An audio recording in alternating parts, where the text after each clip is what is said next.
ओम नमः शिवाय। जय श्री राम। राधे राधे मित्रों, कैसे आप सभी लोग। आशा करता हूँ हमेशा की तरह आप लोग कुशल मंगल से होंगे, अच्छे से होंगे, स्वस्थ होंगे, दूसरों की सहायता कर रहे होंगे और अपने परिवारजनों मित्रों के साथ खुशी खुशी प्रसन्नचित होकर जीवन व्यतीत कर रहे होंगे। ऐसी दुआएं मनोकामना मैं भगवान से आप लोगों के लिए हमेशा से करता हूँ। मैं अंकित आप सभी लोगों का आपके अपने चैनल में हार्दिक स्वागत करता हूँ, अभिनंदन करता हूँ। दोस्तों, आज आपके सामने फिर से प्रस्तुत हूँ परलोक एवं पुनर्जन्म की सत्य घटनाओं को लेकर। आज मैं आप लोगों को बताने जा रहा हूँ कि एक बालक की कहानी, सत्य घटना, धर्मवीर बालक मुरली मनोहर। ठीक है, तो किस तरीके से ये एक सनातन धर्म प्रेमी होता है, भगवान श्री कृष्ण का अनन्य भक्त होता है, पर कुछ गलती हो जाने के कारण जो है, जब ये गवर्नर के सामने जाता है तो उसको लगता है कि कहीं इस बालक को फांसी ना हो जाए, इसलिए उससे बचाने के लिए वो उससे बोलता है कि तुमको इस्लाम कबूल करना पड़ेगा, अदरवाइज़ तुम्हें फांसी दी जाएगी। तो किस तरीके से बालक जो है कहता है कि नहीं, मुझे जो है इस्लाम कबूल नहीं करना है, मैं मरने के लिए तैयार हूँ। तो देखते हैं किस तरीके से, क्या वो इस्लाम कबूल करता है या उसे फांसी की सज़ा मिलती है। तो चलिए इस घटनाक्रम को मैं आप लोगों को सुनाऊंगा, देखेंगे कि क्या होता है अंत में बालक मुरली मनोहर का। तो चलिए सर्वप्रथम हम लोग भगवान श्री गणेश जी का आवाहन करेंगे, उसके बाद हम लोग इसे शुरू करेंगे। वक्रतुंड महाकाय सूर्यकोटि समप्रभा निर्विघ्नं कुरु मे देव सर्वकार्येषु सर्वदा। जय श्री गणपति बप्पा मोरया। तुमेव माता च पिता तुमेव, तुमेव बंधु च सखा तुमेव, तुमेव विद्या द्रविड़म तुमेव, तुमेव सर्वम मम देव देवो। जय श्री गणपति बप्पा मोरया। चलिए शुरू करते हैं। प्रेम से बोलेंगे दोस्तों, सियावर रामचंद्र की जय। ओम नमो नारायण, ओम नमो भगवते वासुदेवाय। जय श्री राधे कृष्णा, जय सीताराम हनुमान जी, जय गुरुदेव जी, जय शिव पार्वती माता की जय हो। चलिए भगवान का ध्यान लगाकर मन लगाकर सुनिए, मैं आपको सुनाता हूँ आज की सत्य घटना।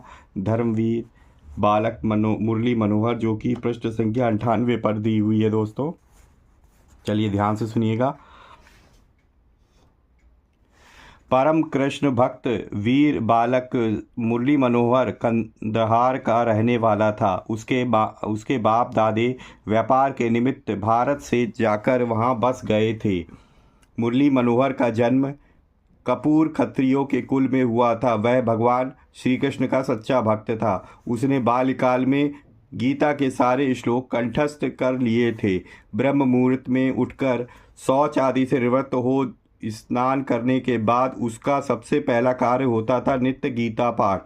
उसकी आत्मा में रग रग में श्री कृष्ण का उपदेश भर गया था। मुरली मनोहर नित्य की तरह एक दिन नदी का स्नान करने गया। कुछ मुसलमान पठान भी वहां पर नहा रहे थे। श्री कृष्ण भक्त मुरली मनोहर अपने साथ भगवान श्री कृष्ण की प्रतिमा, माला, गीता, आसनी और धोती भी लाए थे। वह उन्हें किनारे पर रखकर कमर तक जल में जा अपने इष्ट देव श्री कृष्ण के स्मरण कर गोते लगाने लगा। सूर्य देव की ओर मुख करके जल में खड़े होकर जप करने लगा।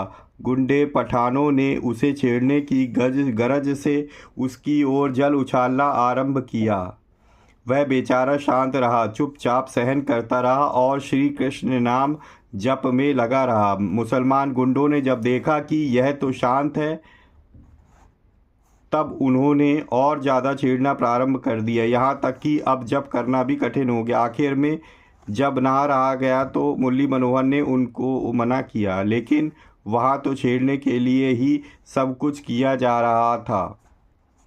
बातों ही बातों में झगड़ा हो गया। बढ़ते बढ़ते गाली गलौज तक की नौबत आ गई। पठानों ने मुरली मनोहर के घर वालों को, रिश्तेदारों को गालियाँ देनी शुरू करी। इस पर भी वह शांत रहा। अंत में गुंडों ने देवी देवताओं को गालियां देना प्रारंभ की और मुरली मनोहर के मुख पर थूक दिया। वह सब कुछ सहन करता रहा, परंतु जब उसने अपने पूज्य प्रातः स्मरणीय देवी देवताओं को गाली सुनी, तब वह सहन ना कर सका। वह तो कट्टर सनातनी धर्मी, गीता का पाठ करने वाला और श्री कृष्ण भगवान का भक्त था। उसने अब मुसलमानों की हुजूम भीड़ की चिंता नहीं की और वीर हकीकत की तरह इन मियाओं को जैसे का तैसा उत्तर दिया। मुसलमानों ने जब देखा कि वह काफिर ऐसे नहीं मानेगा, तब उस समय तो वे लोग खिसक गए, लेकिन दूसरे दिन उन्होंने भारी आफत कर दी। मुरली मनोहर उस दिन अभी घाट से आकर कपड़े भी बदलने ना पाया था कि उसने मकान के चारों ओर अफगानी सिपाहियों ने घेरा डाल लिया और मुरली मनोहर को बाहर निकलने के लिए बात होना। बाहर आते ही वह गिरफ्तार कर लिया गया और कंदहार के गवर्नर के सामने पेश किया गया। कचहरी के बाहर हजारों पठान खड़े होकर शोरगुल मचा रहे थे और चाह रहे थे कि मुरली मनोहर को फौरन कत्ल कर दिया जाए। मुरली मनोहर पर इल्ज़ाम लगाया गया कि उसने पीर को गालियां दी है। अब गवाह के बयानात शुरू हो गए। सफाई में गवाहों ने बताया कि गाली गलौज का प्रारंभ मुसलमानों की तरफ से हुआ था। मुरली मनोहर ने सिर्फ उनकी बातों को दोराहा भर था। मुसलमानों के गवाहों ने भी उपर्युक्त बातें दोहरा दी, लेकिन शरारत चाहे जिधर से शुरू की हो, प्रश्न तो यह था कि बालक मुरली मनोहर को पीर की गालियां देने की हिम्मत कैसे हुई। यह जुर्म ऐसा नहीं था कि उसे जिंदा रखा जाए या छोड़ दिया जाए।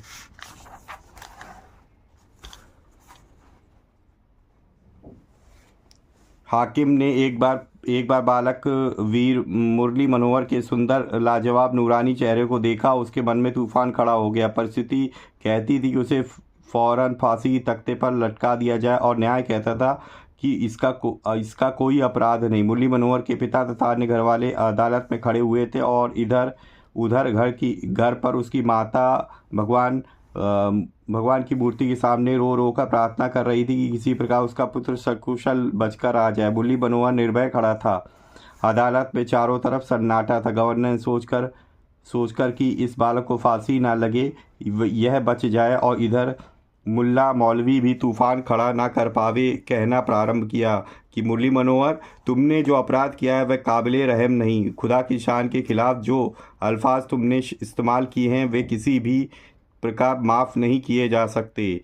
यदि तुम अल्लाह ताला से अपने गुनाह की माफ़ी मांगते हुए दीन इस्लाम कबूल कर लो तो तुम्हें रिहाई मिल सकती है और साथ ही तुम किसी ऊंचे ओहदे पर बिठाए जा सकते हो। तुम्हारी शादी भी हो सकती है और तुम ऐशो आराम की ज़िंदगी बिता सकते हो।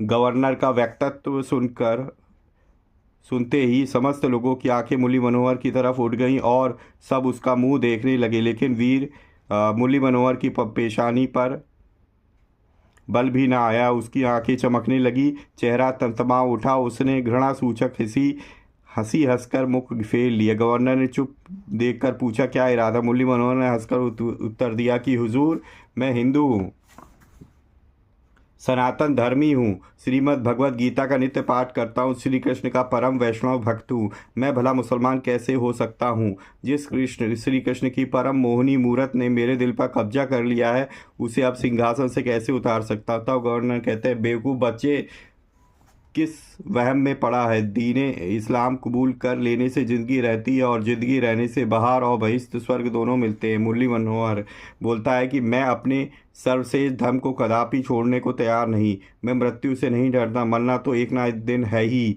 मैं अपना धर्म छोड़कर अपना परलोक बिगाड़ने को कदापि तैयार नहीं हूँ।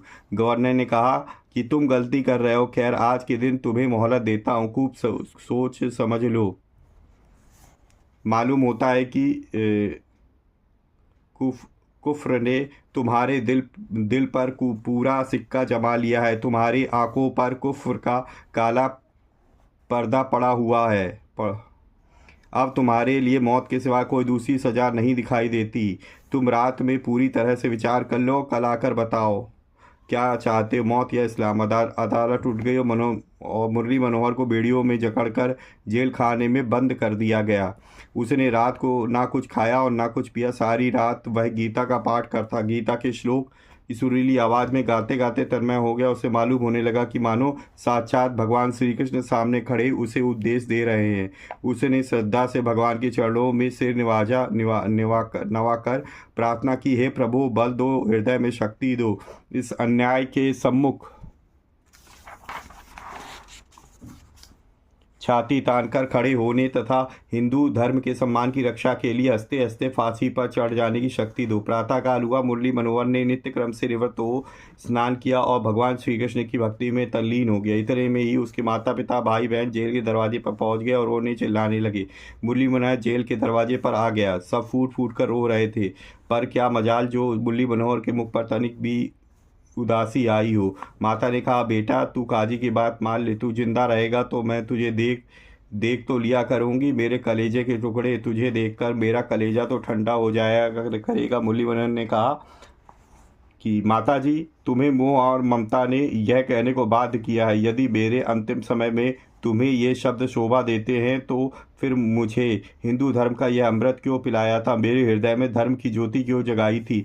भगवान श्री कृष्ण की भक्ति करना क्यों सिखाया था?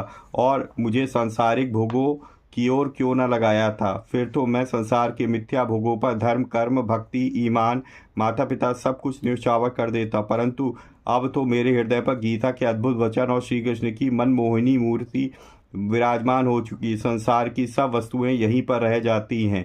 धर्म ही परलोक में साथ जाता है। फिर भला अपने धर्म को मैं कैसे छोड़ दूं? मुझे गंदी नालियों में मत फेंको। मुझे प्रसन्नता से श्री कृष्ण स्मरण करते हुए धर्म रक्षा के लिए हंसते हंसते बलिदान होने दो। काजी मेरे शरीर को काटेगा, तुम मेरी आत्मा को ना काटो। जब जेल के अफसरों को मालूम हुआ कि मुरली मनोहर मुसलमान होने को किसी भी प्रकार पर तैयार नहीं है, तब उन्होंने उसी वक्त गवर्नर को खबर दी कि हुजूर काफिर मुरली मनोहर से जब पूछा गया कि आज रात को तुमने क्या निश्चय किया, तुम मृत्यु चाहते हो या इस्लाम कबूल करना, तब उसने निर्भय होकर उत्तर दिया कि हिंदू से मुसलमान बनने का ख्याल दिमाग में लाना महज बेवकूफ़ी है और अपनी बुजदिली का सबूत देना है। गवर्नर ने तैश में आकर हुक्म सुनाया कि आज ही दोपहर को उसे कत्ल कर दिया जाए। एक चौड़े मैदान में हजारों लोग एकत्र हो गए। पठानों को यह शौक था कि आज अपनी आंखों से काफिर को मौत के घाट उतारे जाते देखकर खुशी मनाएंगे। वह कट्टर सनातनी धर्मी वीर बालक मुरली मनोहर ऊंची जगह पर खड़ा कर दिया गया। गवर्नर ने हुक्म दिया, सिर ऊंचा करो। मुरली मनोहर से हुक्म की तामील की। गवर्नर ने पूछा, क्या तुम तैयार? मुरली मनोहर ने, हाँ, मैं अपने धर्म पर मरने के लिए तैयार हूँ। बंदूक की 3 गोलियां उसके सीने के पार हो गई। जालिम मुसलमान पठानों ने लाश को पत्थर मार मार कर टुकड़े कर दिया। आज वीर हकीकत का दृश्य सबके सामने। श्री कृष्ण का प्यारा बालक मुरली मनोहर श्री कृष्ण के लिए हंसते हंसते बलिदान हो गया और हिंदू बालकों को धर्म पर मिटने का पाठ पढ़ा गया। तो एक बार दोस्तों प्रेम से बोलिए सियावर रामचंद्र की जय। ओम नमो नारायण, ओम नमो भगवते वासुदेवाय। जय श्री राधे कृष्णा, जय सीताराम हनुमान जी, जय गुरुदेव जी, जय शिव पार्वती माता की जय हो। देखा दोस्तों आपने कि इस कहानी से हमें कितनी अच्छी शिक्षा मिलती है कि हमें अपने धर्म के पथ को कभी भी नहीं छोड़ना चाहिए और अंत समय तक हम भगवान के पास हमारा धर्म ही है जो साथ जाता है। जैसे कि युधिष्ठिर जी के सारे भाई रास्ते मर गए थे स्वर्ग जाने के रास्ते पे, और सशरीर युधिष्ठिर जी अपने धर्म के साथ गए थे, जो धर्म के रूप में उनकी परीक्षा लेने के लिए एक कुत्ते के रूप में पशु के रूप में धर्मराज जी स्वयं उसके साथ उसकी परीक्षा ले रहे थे। तो किस तरीके से सशरीर वो केवल अपने धर्म के साथ ही गए थे। उन्होंने कहा था कि एक ऐसा धर्म ही है जो हमारे साथ जो है स्वर्ग तक जा सकता है, और कोई भी हमारे साथ सगे संबंधी कोई भी चीज़ वस्तु स्वर्ग तक हमारे साथ नहीं जाएगी। ठीक है दोस्तों, अगर आज की कहानी आपको अच्छी लगी है तो प्लीज़ वीडियो को लाइक करना ना भूलें और ज़्यादातर अपने परिजनों मित्रों के साथ ज़रूर शेयर करें ताकि वो भी इस तरीके की कथाओं से कुछ लाभ प्राप्त कर सकें। अगर आप पहली बार मेरे चैनल पे आए, इस तरह की कथाएं, पौराणिक रहस्य सुनना पसंद है तो मैं इसी तरह कंटेंट आपके अपने चैनल पर लाता रहता हूं। तो आप जो है सब्सक्राइब कर लीजिए चैनल को, बेल आइकन को भी प्रेस कर दीजिए ताकि लेटेस्ट से लेटेस्ट वीडियो को इन्फॉर्मेशन तुरंत ही आपको मिल सके। तो इसी तरीके से भगवान की भक्ति करते रहिए, अपने परिवारजनों मित्रों के साथ खुशी खुशी प्रसन्नचित होकर जीवन व्यतीत करिए, और हाँ, हमेशा की तरह किसी न किसी एक पर्सन की हेल्प करने की जरूर कोशिश करिए। वीडियो देखने के लिए बहुत बहुत धन्यवाद। मिलेंगे इसी तरह किसी और वीडियो में, तब तक के लिए जय श्री राम, राधे राधे मित्रों।